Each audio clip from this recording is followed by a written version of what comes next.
got a pretty badass Godzilla. There's no point in a sequel unless you go deeper, harder, stronger, bigger. I really want to make a Godzilla film that lives up to the legacy that inspired it.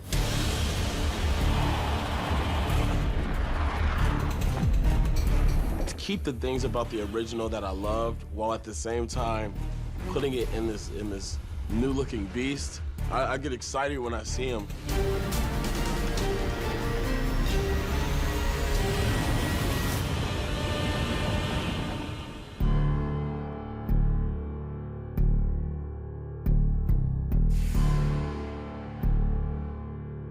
It's always scary when you take a character as iconic as Godzilla is and who has the long history that Godzilla has had and put him into a movie that delivers on the scope and scale and fun that modern audiences hope to see in a movie theater. And what was really great about Michael Dougherty's take was his keen understanding for how to make it bigger, how to make it more expansive, how to make it more global, and also how to infuse it with a lot of action.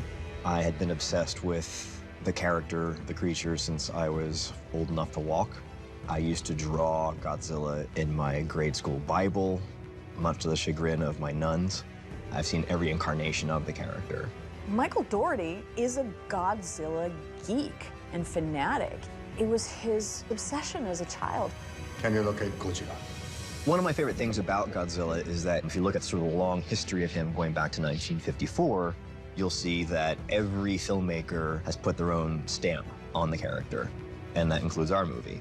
Michael tweaked in with Matt Alsop, who was the creature artist who helped refine the first Godzilla in the previous movie to this.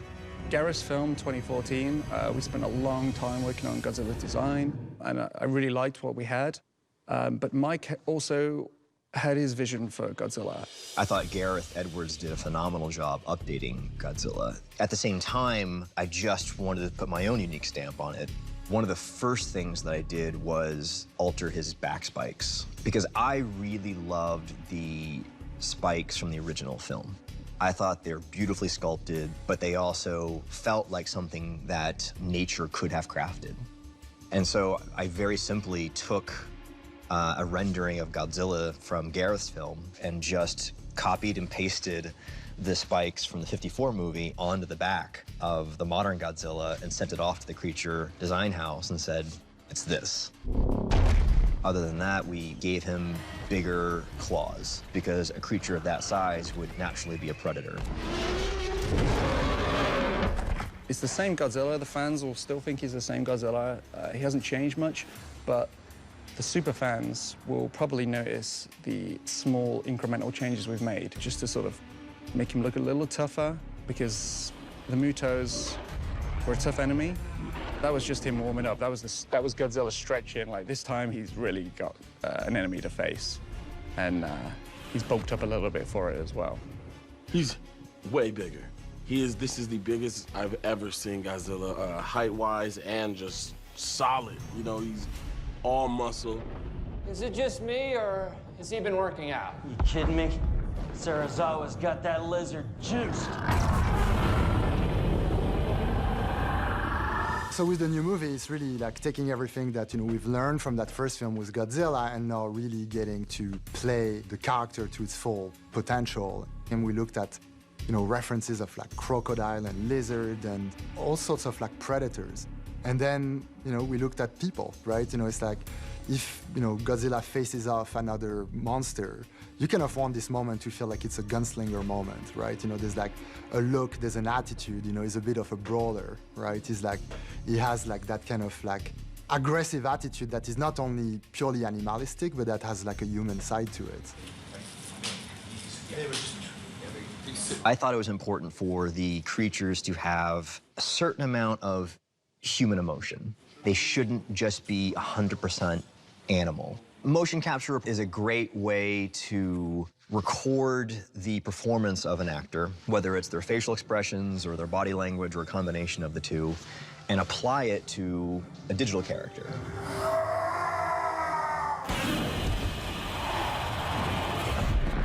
It had to be a sort of perfect combination of human fighting to give it that little extra spark, but also something very feral and animalistic.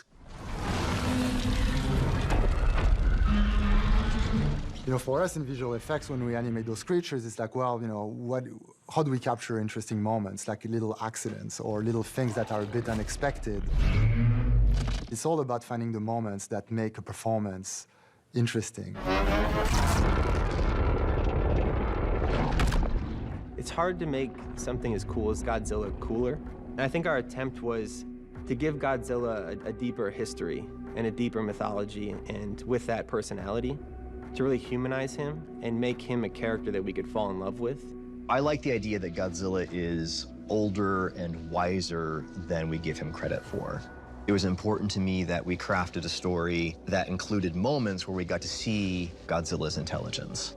I think you can see that when Godzilla bends down to look at a small cluster of human beings on the edge of a submarine, Nobody move! there's a moment of recognition there.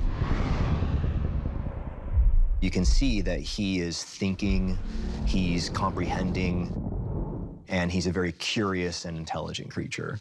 Godzilla's radiation levels are going through the roof. We got about 12 minutes before he goes thermonuclear.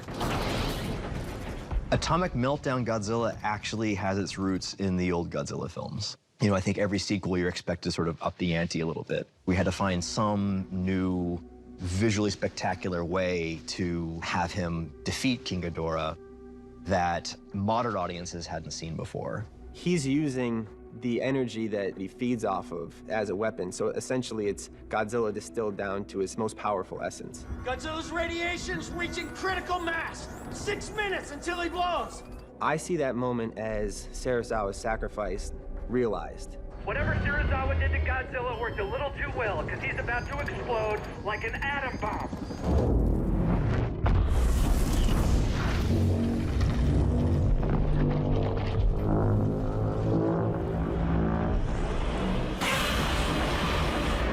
If you watch the film, you'll see that when this sort of radioactive pulse explodes out of his body, there's a trace of Mothra's wing patterns in the energy bubble.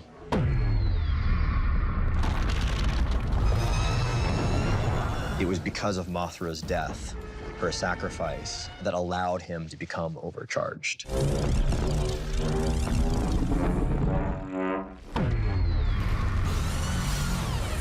So in a lot of ways, it's sort of the perfect symbiotic relationship between him and Mothra.